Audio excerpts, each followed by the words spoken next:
Bonjour maître et bienvenue ici sur cette estrade du musée mémorial. Alors vous êtes spécialisé en droit international et droit européen. Vous avez d'ailleurs exercé une partie de vos études en Grèce. Puis vous avez eu aussi différentes expériences dans des cabinets à l'étranger. Les droits de l'homme, vous vous y intéressez depuis longtemps déjà, puisque vous avez été lauréate d'un concours de plaidoirie à Strasbourg, alors même que vous étiez vice-présidente de l'antenne jeune d'Amnesty International. Depuis 2017, vous avez votre propre cabinet. Et aujourd'hui, eh bien, vous allez pointer du doigt une pratique pourtant prohibée, mais qui est maintenue dans certains pays, au nom de la culture, des traditions, des religions ou même de l'honneur, c'est l'excision. Votre plaidoirie s'intitule « Les écorchés vifs de la diaspora africaine itinéraire d'une fillette victime ». On vous écoute. Pourquoi tant de sang? Telle est l'interrogation du médecin d'un hôpital du nord de Londres à l'arrivée d'une petite fille accompagnée par ses parents. C'est une journée particulièrement suffocante durant l'été 2017. La fillette, dont l'habit virginal se mue du blanc au rouge cardinal, peine à réprimer ses sanglots. Pourquoi tant de sang? C'est un accident, répondent les parents. Notre fille voulait simplement attraper un biscuit et la sotte a glissé sur la poignée en métal d'un placard. Rapidement, le médecin doute, car le sang coule abondamment d'entre les jambes de la fillette. À l'abri des regards, il l'interroge. La fillette acquiesce, puis bégaye, tombée. Le médecin soulève alors sa robe et constate avec effroi que la réalité est tout autre. La petite fille avait été mutilée au niveau de ses parties génitales. Elle n'avait que 3 ans. À la suite d'un signalement aux autorités de police, les parents, d'origine ghanéenne, finiront par confesser leur funeste besogne. Quelques heures plus tôt, ce matin-là, la fillette ne se doutait de rien quand ses parents tournoyaient autour d'elle dans la petite cuisine de leur foyer, et ce, avant de s'abattre sur son corps frêle afin de la retenir de force, lui agripper fermement les bras afin de l'empêcher de se débattre. D'un seul coup, la mère lui écarte les jambes et fait pression avec son bras gauche pour les maintenir. À l'aide de son autre bras, elle saisit un scalpel. Le père, quant à lui, tente d'étouffer les pleurs de sa fille en recouvrant sa bouche avec la main. Sans prévenir, la mère procède à la première entaille, menant ainsi l'innocente au supplice. L'enfant hurle à la mort. Stoïque, imperturbable, son bourreau poursuit son ouvrage et taillade ce qui lui restait de féminité, à vif, à tel point que dans le plus pesant des silences, la fillette s'évanouissait contre le carrelage, désormais souillé de sang. Mais elle, contrairement à tant d'autres, finirait par se réveiller. L'excision est une pratique d'une violence inouïe, du jour où elle est réalisée jusqu'au dernier souffle de la personne qui l'a subie. Elle consiste en l'ablation partielle ou totale du clitoris et peut aller jusqu'à la destruction des petites et grandes lèvres. Dans son dernier cas, les parties génitales sont recousues de façon à ne laisser qu'un simple trou. Et elles sont alors rouvertes à la guise de l'époux. Selon l'Organisation mondiale de la santé, près de 200 millions d'enfants et de jeunes femmes ont été sacrifiés à travers le monde sur l'autel des traditions et au nom d'un idéal de pureté. Il s'agit bien d'un fléau mondial, dans la mesure où une fillette peut aussi bien être victime de mutilations génitales sur une natte en Guinée-Conakry que sur le carrelage de la cuisine d'un petit appartement du nord de Londres. Ces rites traditionnels sont pourtant juridiquement prohibés en droit international ainsi que dans l'essentiel des États du monde. Cette interdiction se déduit des principaux traités liés aux droits humains des Nations Unies.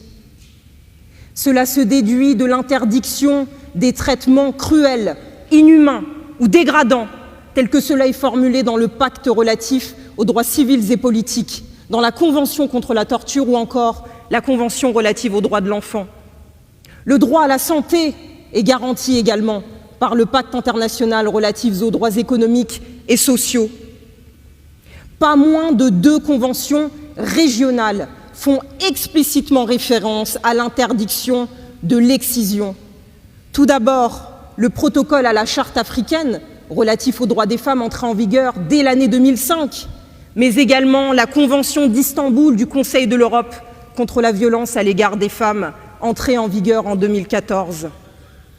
L'ensemble de ces textes ont été très largement ratifiés à travers le monde. Or, force est de constater qu'en dépit de l'apparence d'un consensus sur cette cause, les textes restent pourtant lettre morte. Les condamnations demeurent exceptionnelles, voire inexistantes.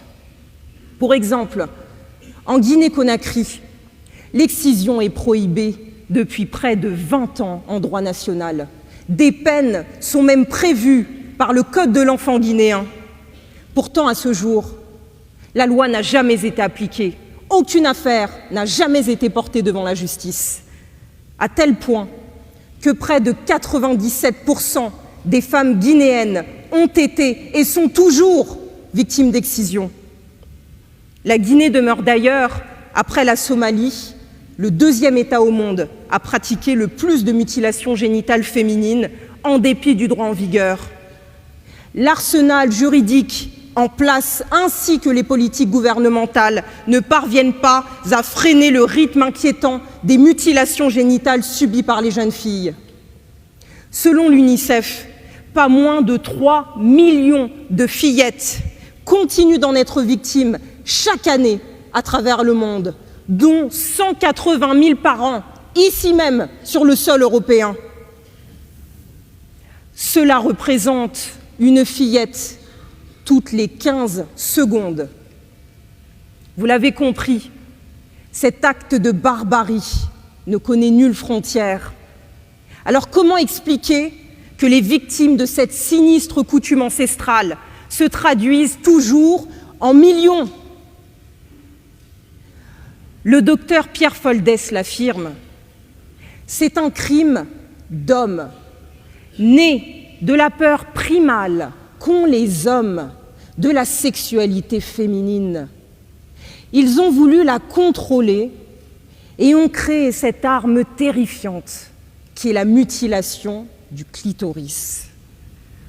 Cette violence de genre vise donc, pour les hommes, encore au XXIe siècle, à contrôler la sexualité des femmes en arrachant le seul organe féminin entièrement dédié au plaisir.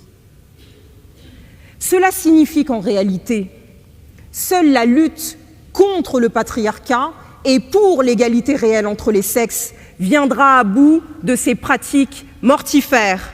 Seule l'éducation et l'information pourront être de nature à freiner, voire à réduire à néant la barbarie infligée aux victimes de mutilations génitales féminines. Seul l'engagement de tous permettra de mettre fin à ces actes de torture, car c'est bien de torture dont il s'agit, sous toutes ses formes. Souvenez-vous, la fillette du nord de Londres. Elle est aujourd'hui âgée de 5 ans. Son histoire a donné lieu à une première condamnation historique au Royaume-Uni en février dernier, au visa d'une loi britannique vieille de plus de 30 ans. Sur le banc des accusés, la mère, telle Médée avant elle, devait répondre du sacrifice de son enfant. C'était pour elle le lourd tribut à payer pour garantir aux yeux des hommes la chasteté de sa fille. La mère, elle-même victime du même sort, a finalement été condamnée à 13 ans d'emprisonnement. Il avait d'ailleurs été retrouvé dans son journal intime, cette terrible prophétie. Je viens devant vous avec des larmes dans les yeux et de la peine dans mon cœur. Mon Dieu, j'ai fait un choix dans ma vie, et de ce choix, je pourrais aller en prison. Alors, quelle justice pour cette fillette, quel amer soulagement pour cet enfant qui a vu condamner sa propre chair, son propre sang, pour avoir fait condamner le sien. Le père, quant à lui, a été acquitté par le jury. Un crime d'homme, vraiment. D'aucuns diront que pour ce type d'affaires, comme en grammaire, le masculin l'emporte toujours. La fillette, qui restera anonyme dans la procédure, fut finalement placée au sein d'une autre famille. Elle grandira sans ses parents, loin des siens, et un jour, elle réalisera ce qui lui a été volé. Elle pourra être amenée à souffrir d'hémorragie et d'infections. Elle connaîtra des douleurs pour uriner, également lors des rapports sexuels. Elle subira l'infertilité ou des complications lors des grossesses. Elle envisagera sans doute la chirurgie réparatrice, mais reconstruire le corps ne répare pas l'esprit. Marquée au fer rouge, elle vivra chaque jour dans la douleur, sans jamais pouvoir s'approprier son propre corps. En somme, elle ne retrouvera jamais ce qu'elle a perdu. N'en doutez pas. Rien ne pansera jamais les plaies de telles mutilations. L'excision est une violation caractérisée des droits humains. Dès lors, cela nous concerne tous. Depuis que j'ai pris la parole, 40 bébés, jeunes filles, jeunes femmes ont été écorchées vives. Aucune coutume, aucune culture ne devrait justifier de forcer le consentement d'une enfant et la contraindre à survivre avec un tel traumatisme. Protégeons nos filles, protégeons nos sœurs, et parce qu'il est trop tard pour elles, pleurons nos mères, comme je le fais pour la mienne. Le temps fera son office, et mes mots sombreront peut-être dans l'oubli, mais aujourd'hui, je n'ai qu'un seul vœu. Rappelez-vous que l'horreur, l'irréparable, se déroule ici même, à l'abri des regards. Ne détournez pas les yeux.